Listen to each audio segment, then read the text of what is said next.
교과서 98쪽 원의 간섭기 밑줄 치도록 하겠습니다. 원의 내정 간섭은 1번부터 11번까지 11가지가 있습니다. 먼저 첫 번째 줄, 원은 고려의 제도와 풍속을 인정해주기로 약속을 했다. 이게 1번입니다. 풍속의 인정 이렇게 쓰고, 이거를 이제 세조구제라고 해요. 그 원나라 세조가 칭기즈칸의 손자인 쿠빌라이인데, 이 쿠빌라이가 약속한 옛날의 제도 이런 뜻입니다. 구체적인 내용은 불개 토풍 이렇게 되어 있는데,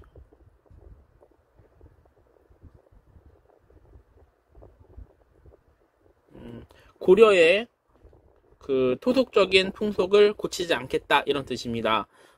문맥으로 보면은 고려를 원나라의 일부로 만들지 않고 그 독립을 지켜준다 이런 내용이었어요.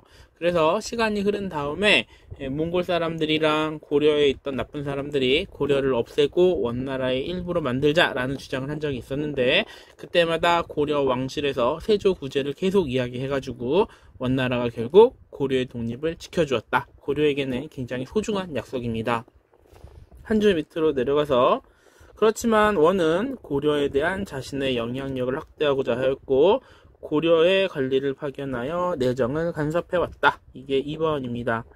내정 간섭을 했는데 이 내정을 간섭하기 위해서 파견된 관리, 이 사람들을 다루가치라고 합니다. 그리고 화주의 쌍성총관부, 서경의 동령부 등을 설치해서 영토적인 성실이 있었다. 이게 3번. 그리고 밑으로 가서 왕세자는 왕이 되기 전까지 원에서 지나야 했다. 이게 5번. 조금 앞으로 가서 그리고 왕세자 시절에 원의 공주와 결혼해서 결국 고려의 국왕은 원의 공주와 혼인한 것과 마찬가지였다. 이게 4번. 옆으로 가서 고려 왕실의 호칭과 관제도 격화되었다. 6번. 격화라고 하는 것은 그 격이 떨어졌다 이런 뜻이죠. 옆으로 가서 그리고 원나라는 일본을 정벌하기 위해 설치한 정동행성이 일본 원정에 실패한 후에도 유지되어 고려의 내정을 계속해서 간섭해왔다.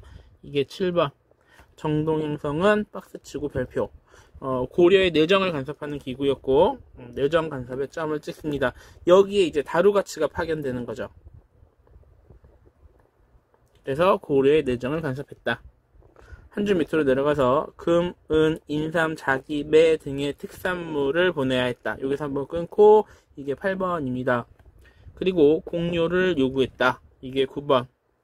공료는 이제 처녀인데 이 공자가 세금이라고 했어요. 세금 성격으로 처녀를 보내야 했던 거, 이것이 공료다. 한 줄 밑으로 내려가서 고려에는 몽골식의 변발 그리고 복장 등 몽골풍이 유행했다. 이게 10번. 풍이라고 하는 건 유행이라는 뜻입니다. 옆으로 가서 원황실에서도 고려의 풍습인 고려양이 유행했다. 11번. 이거는 이제 고려의 음식인데 고려병 그래요. 떡이에요. 그리고 의복, 화장술 이런 것들이 유행했다고 합니다. 이거는 몽골식 옷인데 철릭이라고 하죠. 그 웃옷과 아랫도리가 따로 떨어져 있는 옷이라고 합니다. 그리고 이건 변발인데 앞머리하고 옆머리는 밀고 뒤통수 쪽 머리만 이렇게 길러가지고 따은 거. 99쪽으로 넘어갈게요. 권문세족의 등장. 먼저 권문세족의 뜻을 알아야 되는데 이 권이라고 하는 건 권력이란 뜻입니다. 일종의 파워를 말하는 거고 문은 패밀리, 가문이란 뜻이에요. 세족은 유명한 가문 이런 뜻인데 합치면 힘있는 가문 이렇게 해석할 수 있습니다. 먼저 첫 줄부터 넷째 줄까지 묶어가지고 이들의 출신 배경이라고 씁니다. 이들의 출신 배경은 총 3개예요. 그리고 밑에 이렇게 4줄을 묶어가지고 이들의 패단, 마지막 3줄을 묶어가지고 충선왕의 개혁시도,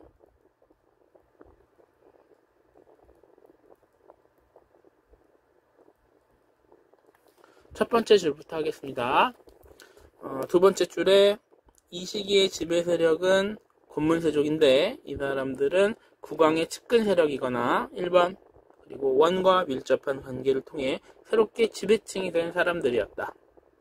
그리고 몽고로에 능통하거나 원에서 과거에 합격한 사람들도 권문세족이 되었다. 이게 3번입니다. 한 줄 밑으로 내려가서 권력을 독점한 권문세족은 마음대로 관직을 차지하였다.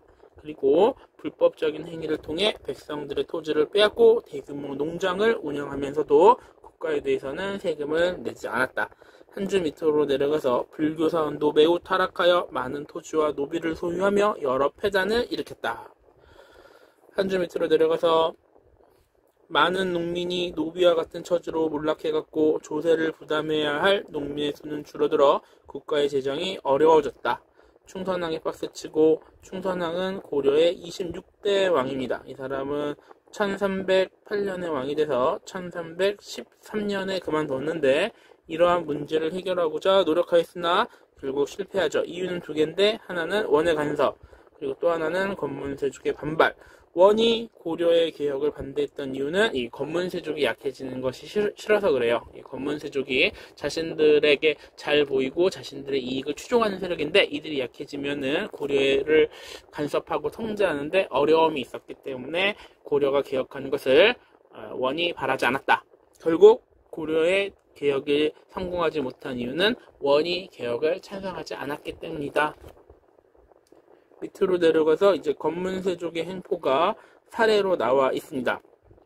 재밌으니까 한번 읽어보고 수정목 공문이라고 하는 거는 이 수정목이 아주 딱딱한 나무로 막대기를 말합니다. 이 나무인데 이걸로 사람들을 마구 패가지고 주인 있는 땅을 마구마구 빼앗았다. 그래서 농장으로 만들어서 지배했다 이런 겁니다.